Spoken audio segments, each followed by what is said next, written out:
One of the biggest things that I feel holds me back in my life is feeling like I'm clutter-brained, feeling like I'm scattered, feeling like I just can't even.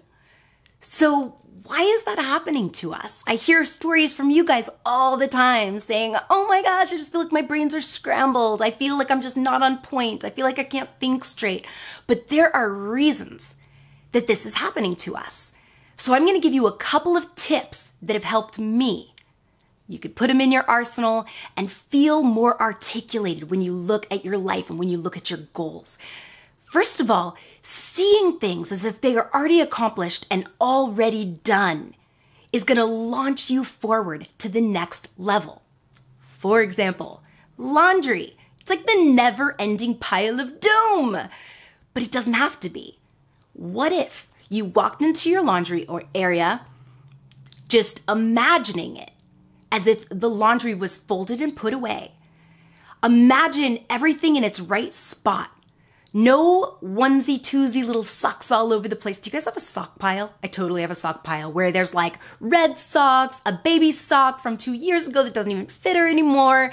There's a husband's sock, there's a wife's sock, there's an ankle sock. None of them match. And I keep them for the longest time just hoping and praying that I'm gonna find the partner. Well, guess what? That is living in scarcity. Because scarcity believes that there will never be another sock, that I'm not gonna go buy a sock, and the minute I find that sock, I'm gonna find this sock, and it's just this sock chaos. But living in prosperity is realizing, all right, so I can't find this sock. I've done all the laundry in the laundry basket, finally, by the way, and it is still not in there. We gotta get rid of our socks. We gotta get rid of our holy underwear. Part of the clutter in our life is from the clutter all around us. So step number 2, get rid of the things that you don't need, because they are like a noose around our neck. When you walk into the garage and you see a toy that your child is too old for, if you see a dress in your closet that you hate, get rid of it because it no longer serves you. How does it make you feel to put on that broken pair of sunglasses? Or do you even put on that broken pair of sunglasses? Are you keeping that broken pair of sunglasses because your new ones might break? That's living in scarcity because you don't even want to wear that broken pair of sunglasses. So toss the crap that is a noose around your neck so that you can make room for the abundance that is on its way. Step number 3, we have got to have moments where we have space between thoughts. Space between 2 thoughts is not television. That is implanted thinking. That is scarcity thinking. That is fear thinking. When you're seeing somebody else in a state of fear, the mere neurons in your mind are allowing you to experience this as if it was happening to you. So your body is responding on a cellular level to the fear of the actor, to the chaos of the actor, and it is affecting your body. The space between 2 thoughts is taking time every single day to, first of all, just breathe.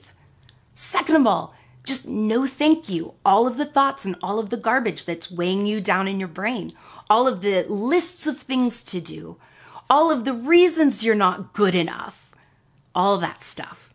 It is a mind vacation for 5 minutes every single day. Start out with these things, start out with these steps, and begin to notice as the clutter begins to clear away. Once you get used to that 5 minutes, turn it into 10. And if it's difficult for you to just kind of clear your mind for 5 minutes, you're not judging thoughts, you're not judging the fact that you're having a difficult time sitting there for 5 minutes. You're just existing in the space between 2 thoughts. So when the thoughts come, it's like, no thank you, no thank you, I recognize you, no judgment, no thank you.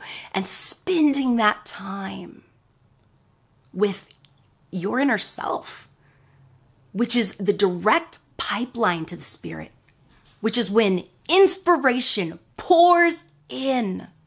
You can do this. You can clear the clutter. So if you have a difficult time doing that, when you sit down to kind of meditate and relax, you can put on binaural beats. You can focus on the sound of your breath. You can grab a leaf and study the back of it, because it's amazing. And that's going to be enough to clear the thoughts that are not serving you. I love you guys.